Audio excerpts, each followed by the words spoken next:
What is going on, my petro-powered dudes? I am with the S1000RR once again. This is the 2020 S1000RR. If you haven't watched my initial video for it, now would be the time after you finish watching this one. The initial video was a first reaction video. You just can't replicate that kind of stuff. First impressions are first impressions. So in this video, I'm going to be doing an ownership review video. Considering that this motorcycle is going to be in my hands for the next week, and I will be riding it very close or even at the 600 mile marker, taking it to the dealership to get its first service, I'm kinda, sorta, like an owner. This is my experience with a brand new 2020 S1000, and you get to see my experiences, my likes, my dislikes. The things that I discover about this motorcycle for the first time are things that you're going to hear out of my mouth in this ownership review. This motorcycle is a motorcycle that I've just been in love with for a very, very long time. The 2020 model is something that I've been looking for to review for the channel for as long as my channel has been around, but it's just been very, very hard to find.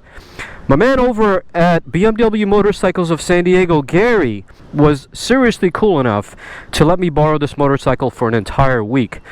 So with that said, boys, let's get on the road and let's talk about what makes this 2020 BMW S1000RR frickin' special. Starting this motorcycle up for the first time, you get a little bit of backfire. And that little backfire is basically saying, I'm pretty powerful. I got a big old engine in between your legs. Oh, that didn't sound too good. But yeah. Anyways, low fuel. Right to the next filling station. Yes, sir. To the filling station we go. Part of the ownership experience is filling the motorcycle up with gas, so we're definitely going to take care of that. But getting on this motorcycle, we're going to talk about a few things here. We're going to talk about comfort. We're going to talk about gear shifting. We're going to talk about how good is it in the twisties, because the first part is riding it on regular roads. And then after we're done riding onto regular roads, we're going to go to a nice, great area that I know of. We're going to take it on some twisty back roads. We're going to have some fun with this motorcycle, and I'll tell you how she handled. And it's an S1000, boys. And S1000's going to handle phenomenal, isn't it? So I'd like to find out all these different things, and we're going to be talking about that in this video. As I mentioned in my initial review that I did with the S1000, I've ridden so many motorcycles. From Ducatis, to Triumphs, to KTMs, to Yamahas, you name it, I've ridden it. And I've never in my entire life have experienced gear shifting this smooth. Up and down quick shifting, it's so smooth. It does not upset the transmission one bit. Now, one thing I'm really curious about is shifting it whenever I'm making a turn. Is it going to upset the suspension? That's something that we're going to be finding out later on in this review, so make sure you stick around for that. And I challenge you to watch this entire video from the beginning to the end, and I want to know your comments of what you think of this motorcycle. Do you agree with the things that I'm saying, or do you not agree? So make sure you watch to the end and comment after the video is done. The gear shifting is so smooth, like I mentioned. One thing that I'm noticing at the current moment is that I'm going 58 miles an hour, is that this front windscreen here, it seems to be a little flimsy, and it's vibrating at 25-30 miles an hour, and it vibrates more as I increase the speed. So a little vibrating windscreen, I mean, it's not really a bad thing, but a motorcycle of this caliber shouldn't be doing things like that. It should be pretty solid and stable. There's a lot of room between where it connects to the front fascia and where it ends off. This part is not really connected to anything, and it's very thin plastic, so I'm assuming this is why it's vibrating. It's part of the design, I think, that's the reason why it's doing that.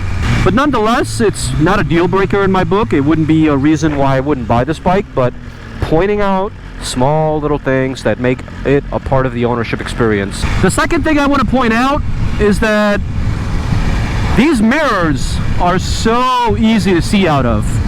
They're very wide, so if you're a person, if you're a guy or a girl who has very, very wide shoulders, this is not going to be an issue for you because it's so easy to see out of. Visibility is spot on. The mirrors are shaped as if they wanted visibility to be number one for the rider, and I think they've done a really, really good job. But here's the caveat though. The caveat is that the mirrors do vibrate even at low speeds. Like right now I'm doing 44 miles an hour. I wish they weren't vibrating as much as they are, but these are small little niggles. I have to point them out. Other than that, the seat is positioned in a way where I'm actually sitting inside of the bike, not on it. I'll give you an example.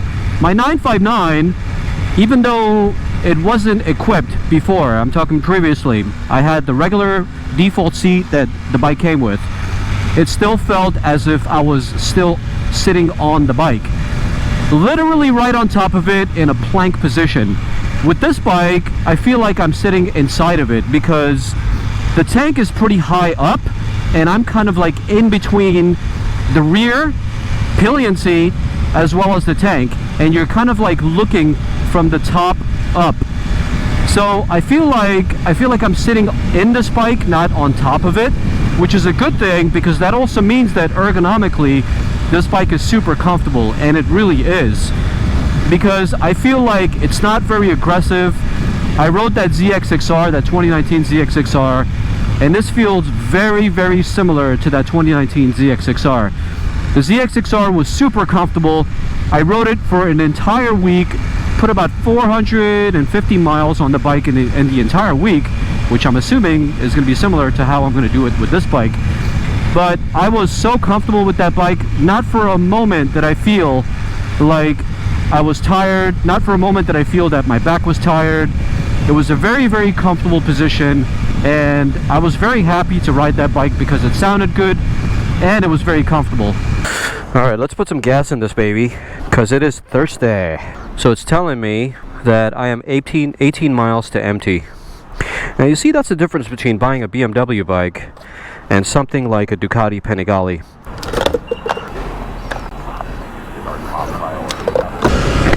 Alright, back on the road. So yeah, getting back to what I was talking about before.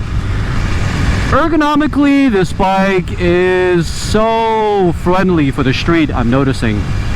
My 959 pales in comparison to this. On my 959, I would be exhausted right now. I would be shifting my weight left and right just to heal my body pains. And I would just be in total discomfort. I would be having the time of my life, of course, because the 959 is just a fun bike to ride. But by the time I get back and go home and take my cold shower because I was just burning my legs in between the roasting engine, I probably will not find that I'm going to be having those issues with this bike, because at the current moment I've been riding for about an hour and the engine does not get hot at all. The bike is nice and cool and it's very comfortable. The engine is a little bit quiet, to be honest with you. It needs an exhaust, but that being said, not everyone is going to buy this bike and add an exhaust on it. So for the people that just want a leader bike, they want something comfortable, road friendly, and something that is stupid fast, they can just leave it as is. But here's where things get really, really interesting. I'm riding an S1000RR. This motorcycle has 205 horsepower. And to be honest with you, I feel no difference between riding this motorcycle and riding the F900R. The caveat is at low speeds. Now you see, when you ride a BMW S1000R, it doesn't really seem like you're riding a motorcycle that is 205 horsepower until you fully give it the beans. At that point, it fully wakes up and reminds you that it is a leader bike. But until you do and you ride it casually on the street like I currently am, honestly, it just doesn't come off as a leader bike, as a 200 horsepower monster of a beast that you can thrash out on the track at 1,000,000 miles an hour. But when you do give it the beans, oh man, it wakes up. The exhaust note gets louder and the engine underneath you feels vibrating, and all of a sudden you realize that you are riding a beast. And I think I like that. I like the dual personality of this motorcycle, because for everyday use, as we're doing right now, as we're testing for right now, this bike is very easy to live with. Once the road opens up though, and you give it the beans, oh man, she wakes up. Oh man, what a bike. What a bike. So easy to turn, so effortless to ride, and so compliant. No drama whatsoever when you're riding this motorcycle.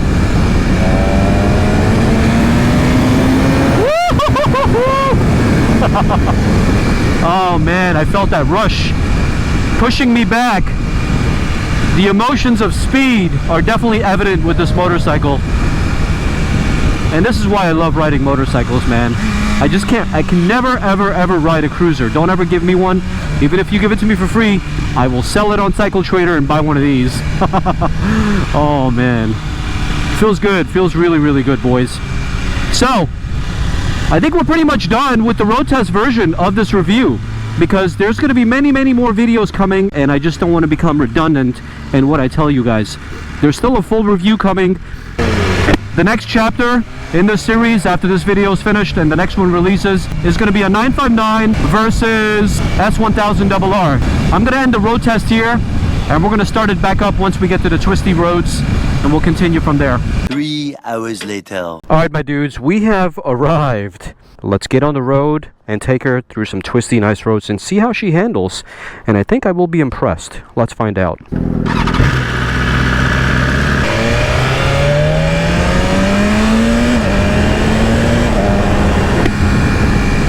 Alright, here we are.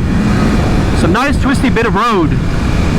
Now, we're going to be riding up for a little bit, and then the twisty roads are going to come up.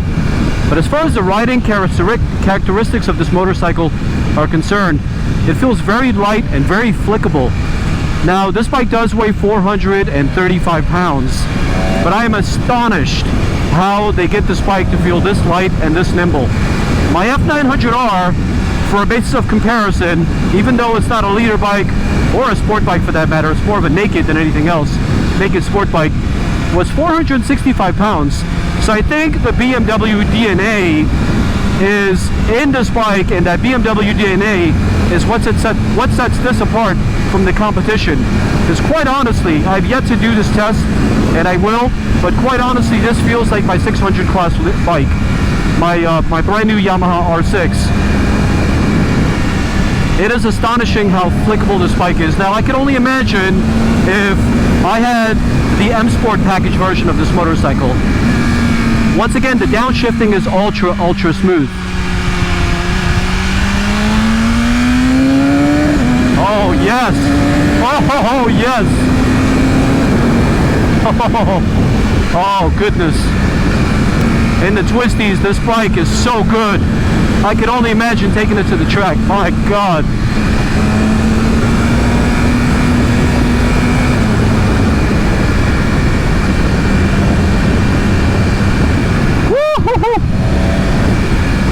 Phenomenal.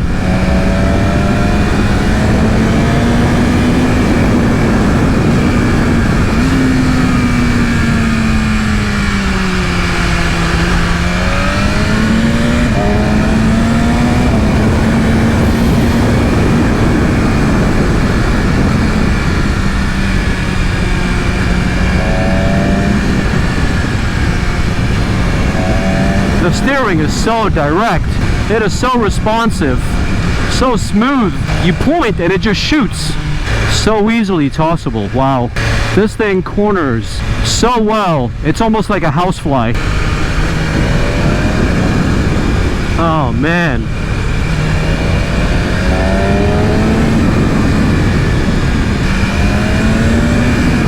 You remember what I was talking about before? As far as the bike just being like a normal bike, doesn't even feel like it's a leader bike.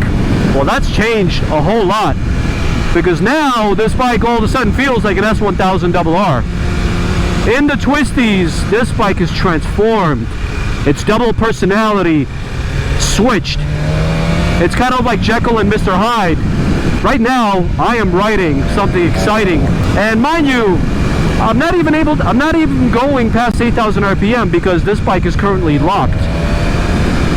So I can only imagine whenever it's unlocked. We're gonna bring it back here, or maybe take it to some other twisty roads whenever it's unlocked and see how she handles. And you know what? On normal roads like this, who even needs to unlock this bike because it's got a shit ton of power already. I'm not able to go past 8,000 RPM and I got a lot of reserve power on tap. It's phenomenal, boys. It's phenomenal. This is fantastic. Highly approve of it.